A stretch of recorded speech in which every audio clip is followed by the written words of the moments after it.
Baik, selamat malam Pak Joko.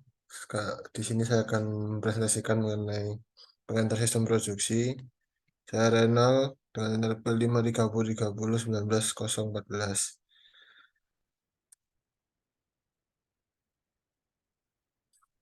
Yang pertama, definisi sistem. Apa sih definisi sistem? Definisi sistem sendiri adalah sekumpulan unsur atau elemen yang saling berkaitan dan saling mempengaruhi dalam melakukan kegiatan bersama untuk mencapai satu tujuan. Dengan begitu, sistem dapat diartikan yang pertama memiliki tujuan, lalu sistem terdiri dari dari subsistem, lalu interaksi antar subsistem, interaksi dengan lingkungan. Karakteristik dari sistem.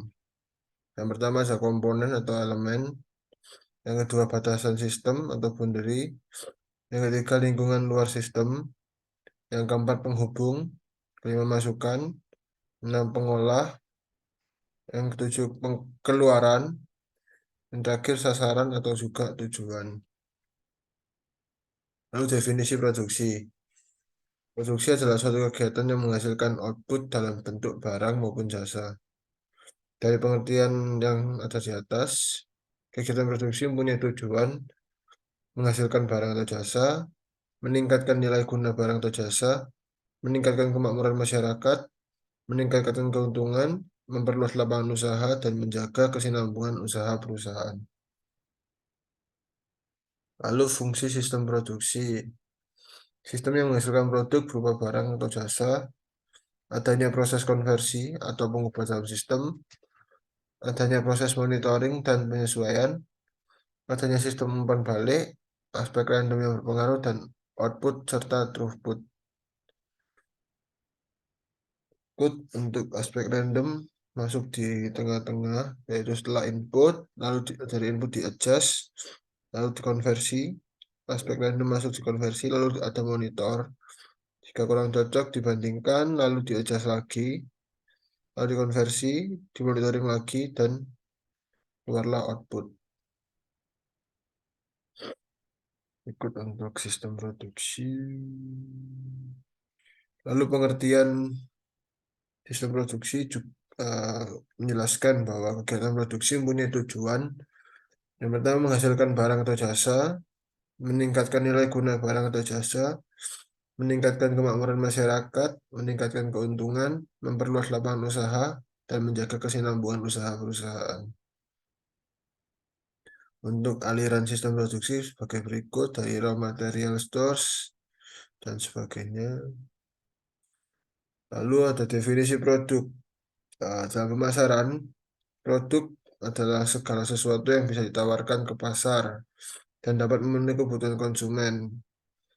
Kepuasan konsumen sendiri tidak hanya mengacu pada bentuk fisik produk, melainkan satu paket kepuasan yang didapat dari pembelian produk. Lalu kepuasan tersebut merupakan akumulasi dari kepuasan fisik, psikis, simbolis, dan pelayanan yang diberikan oleh produsen. Lalu aspek produk. Aspek produk terdapat tiga, yaitu uh, persetujuan pada manfaat, visualisasi produk, yaitu apakah bentuk produk menarik, lalu kemasan dan lain-lainnya. Lalu dengan menambah nilai produk seperti garansi. Nah ini untuk pada manfaat ada tiga, itu manfaat penggunaan, manfaat psikologis, dan manfaat dalam mengatasi masalah.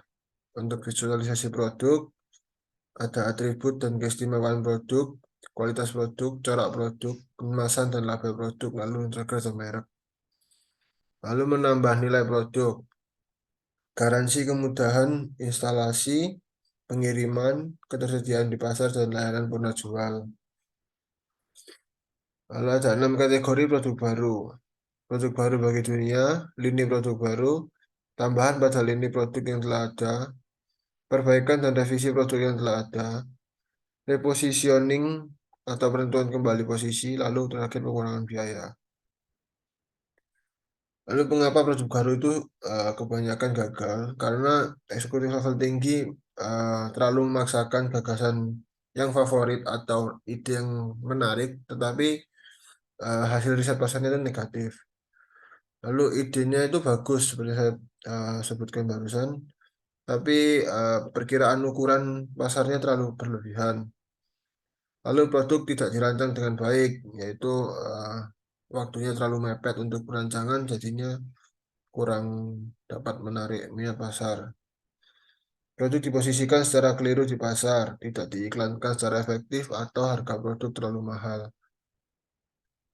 Produk gagal untuk memperoleh cakupan distribusi dan dukungan yang cukup. Biaya pengembangan lebih tinggi daripada yang diperkirakan. Pesaing membalas dengan lebih gencar daripada yang diperkirakan. Menghambat apa aja menghambat pengembangan produk baru. Kekurangan gagasan mengenai produk baru yang penting di bidang tertentu. Pasar yang terbagi-bagi, kendala sosial dan pemerintah, mahalnya proses pengembangan produk baru, kekurangan modal, waktu pengembangan yang lebih singkat, siklus hidup produk yang lebih singkat. Sekian presentasi dari saya. Terima kasih.